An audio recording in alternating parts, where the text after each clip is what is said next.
She didn't just lie. She built a Olympier on it to Doug, to her fans, to an entire reality TV network, and now it's all falling apart in public peace. By humiliating peace, Jackie Christie, one-seath queen of loyalty and unfiltered drama, just got exposed. By Theon person she never saw coming, her own husband. Why? Because Doug Christie just blew the lid off a secret affair Jackie kept hidden for years. Not a casual slipknot, a brief mistake, a full-on second life, and he didn't come empty-handed, he came locked. Loaded with call logs, showdown bookings, voice recordings, and yes, a name Jackie wasn't just entertaining getting sis, was living a whole double identity behind closed doors. Doug faced the camera and dropped it. Grenade, I stayed loyal, she didn't there, s. Everything boom, silence, VH1 slammed the brakes, producers scram bled to wipe her from promos, sponsors, ghost head. Fans, fuming, Jackie's face vanished from banners faster than you could save a Skeppel wives.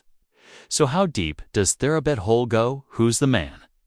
She rescouted all four, and is Doug just airing it out, or is he coming for revenge? This ain't just tea.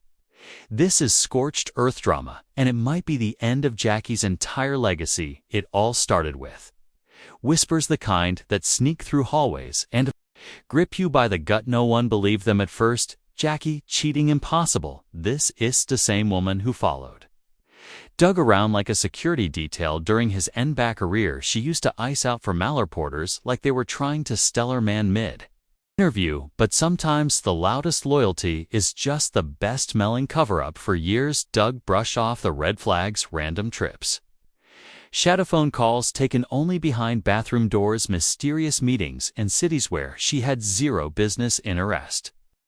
Fly out for a so-called work, even tanned, return, glowing like she just came from a spiritual retreat, but could never explain what company even hosted it. Still, Doug played it cool. Why? Because he was the Rock, the guy who smiled for every VH1 camera, who stood beside Jackie during every shouting match, every turf-filled reunion, every public feud. Thought quiet loyalty, that's exactly what made this betrayal hit like a sucker punch to the soul. It all came crashing down after one mistake, just won a hotel booking in Miami, Jackie's name, but a different credit card belonging to a man out of business. Partner, not a Distankason, not Samiksek. No, this was someone entirely unknown. And that's when Doug realized he wasn't paranoid. He was getting played. Once that door opened, there was no going back. Doug did what any betrayed man with money and connections would do: hired a private investigator. Not for a few days, for 6 solid months, and what came back wasn't just messy, it weighs explosive extrades, voice memos, wire transversal turt phones, secret accounts. Jackie had built an entire relationship on the side, all while smiling for the camera, pretending to be the perfect ride or diet pie. Even caught her ducked in shades, a hoodie, having candle-lit dinners in Beverly Hills, like she was filming her own spy movie. But here's where things went from dirty to diabolical. Jackie wasn't just cheatings, was sponsoring this man's lifestyle, many from shared accounts, cash apps, business investments, vacays, and Scabo. All while she sobbed on screen about loyal ties, sisterhood, and Doug was sung knowingly paying for his own humiliation. Let that settle in your chest for a moment. Jackie was financing her secret man's lifestyle with dues joint funds when Doug realized what washo panny. He didn't explode behind theffer scenes. He went nuclear publicly at a press conference meant for an NBA charity program. Doug stopped mid sentence and looked directly at Thellens. Then he said, "There's something I've kept quiet about.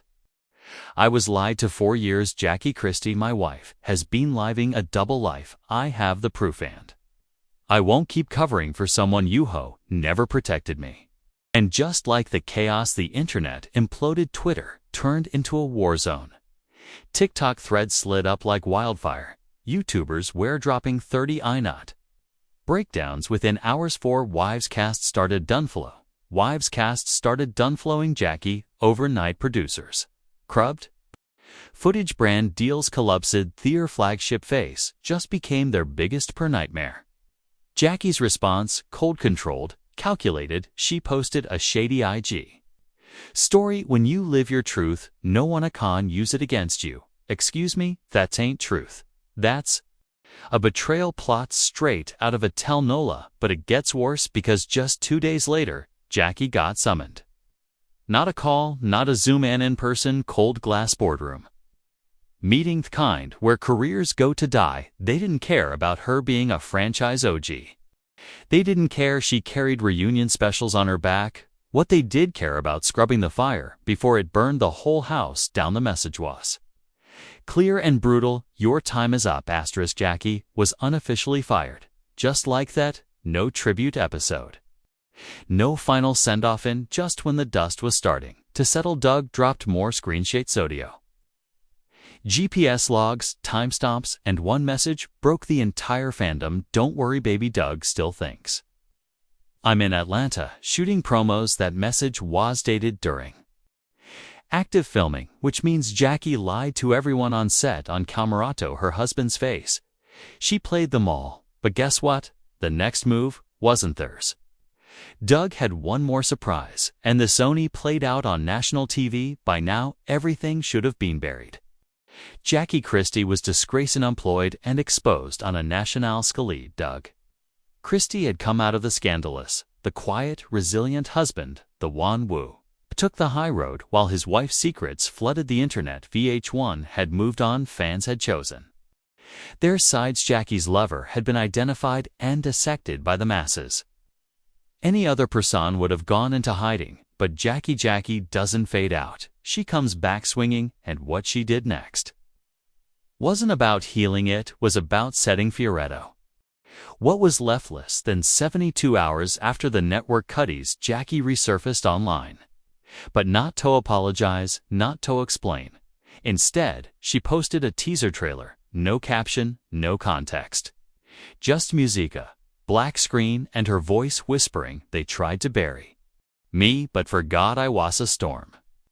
The internet snapped. Nobody pecked at it, not Fins, not Doug, not even VH1. It was a trailer for her own documentary, not just any documentary, a raw, unfiltered, self-produced exposed titled Surviving Christie's. And yes, she named it after herself. It promised footage no one had seen, private conversations behind Thesson's clips, journal entries, voice memos. Jackie wasn't just firing back. She was putting her entire marriage under a microscope on her terms.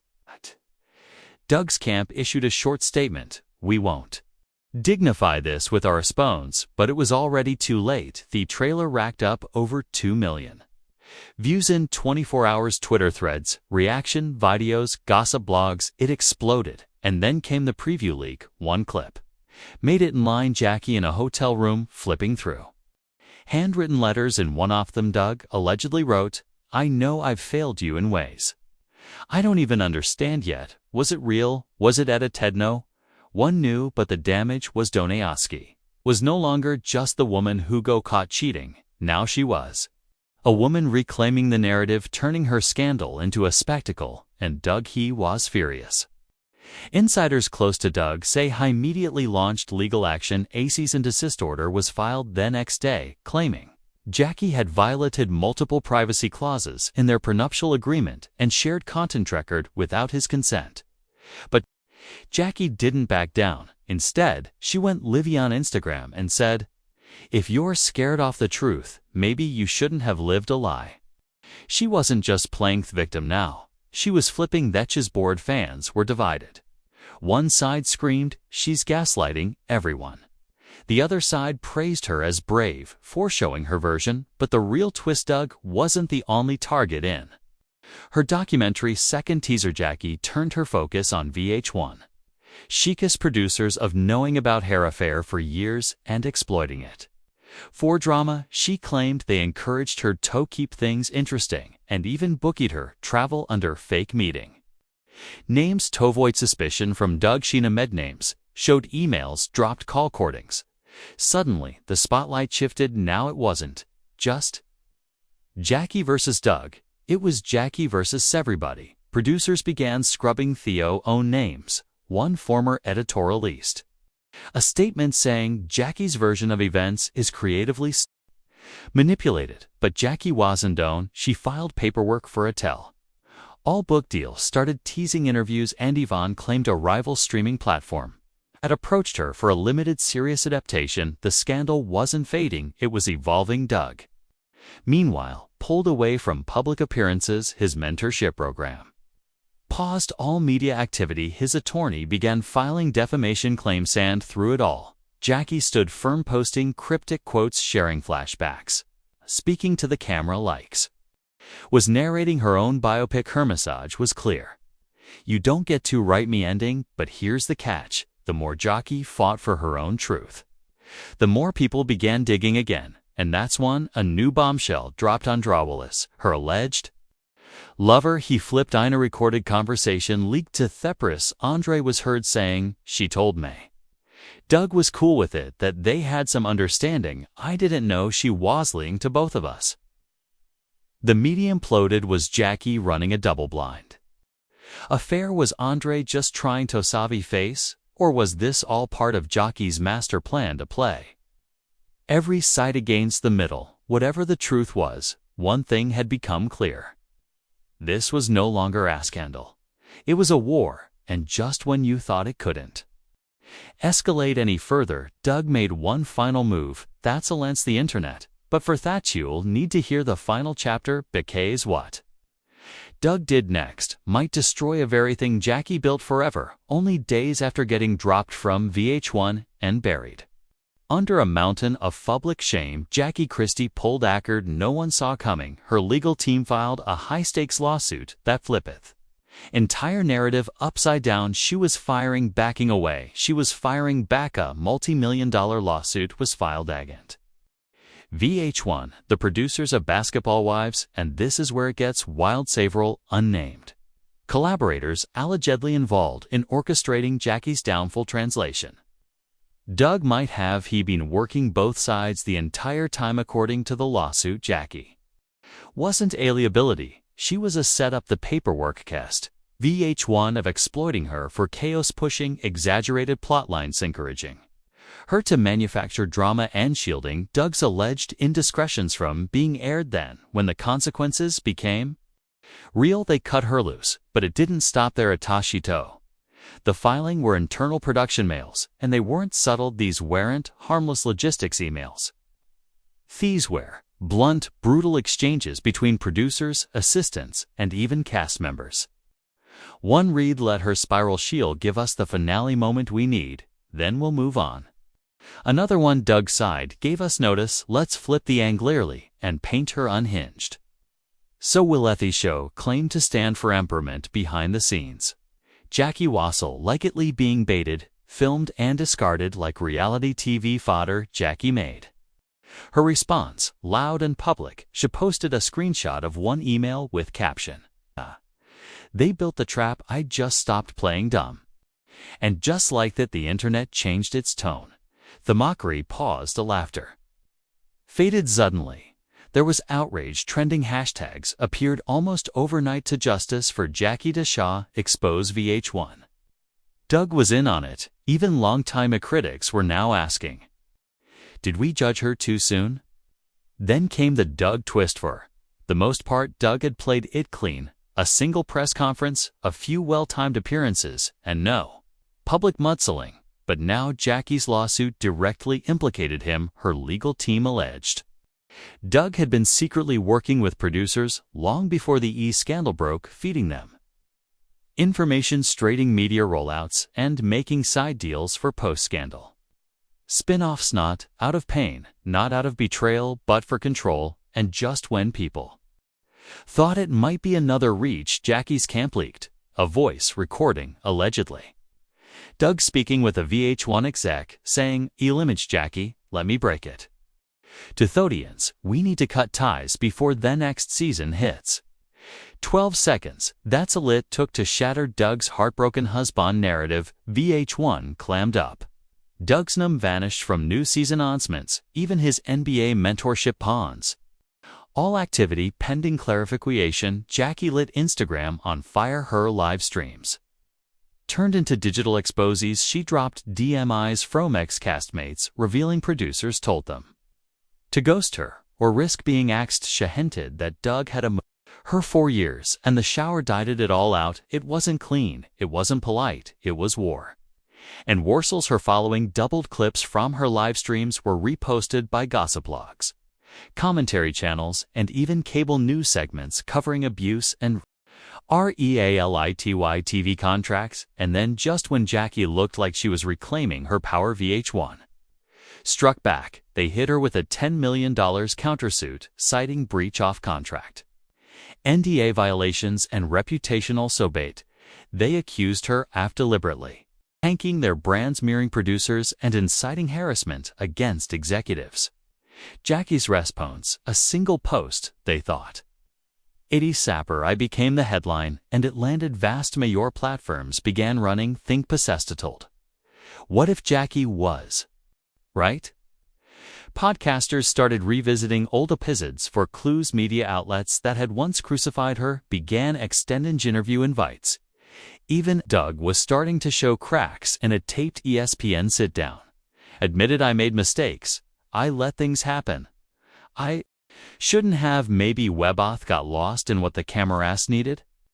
And just like that, the public sentiment shifted again. Jackie wasn't just back in the news, she was commanding it. And then came the final twist. No unexpected. Jackie announced she wasn't negotiating a major streaming deal, not for another reunion, not for another Missy spin-off, but for a full docuseries title, Unfiltered, the Jackie Christie story. A raw behind-the-curtain expose on what it really means to live inside a reality TV machine, the edits, betrayal, the contracts, the cost of playing someone else's version of yourself for ratings. In her words, I'm not retelling my story, I'm reclaiming it frame by frame. Whether you believe Jackie despises her or still don't know what side to pick, one thing is clear: this isn't over, not even close, because no, the cameras aren't on her, she's behind them, and this time she's the one writing the script. One post summed it up perfectly. Jackie went from side chick scandal to content strategist. I'm confused and kind of impressed, and authoritative. If she pulls this off, she's officially the most legendary villain reality TV has ever produced. Love her, hate her, question her bat. Jackie Christie, she found a way towing again, not by proving her in a sense, not by earning forgiveness, but by mastering the one thing that matters most in this gamey attention. So now what? Doug's future as a respected mentor is hanging by a thread. One is caught in a crossfire of lawsuits and accusations, and Jackie, she's balancing between revenge and prevention and still drawing ratings. Every step of the way, that's no redemption. That's strategy, because now that the full picture is on the table, affair, the downfall, the lawsuit, the Lex, the betrayal, the streaming deal, we're all asking the same thing: was Jackie Christie truly the villain? Or was Saz just the only one bold enough to speak the truth? Yes, she betrayed her husband. Yes, she lied to her audience. Beautif, the network manipulated her from the start.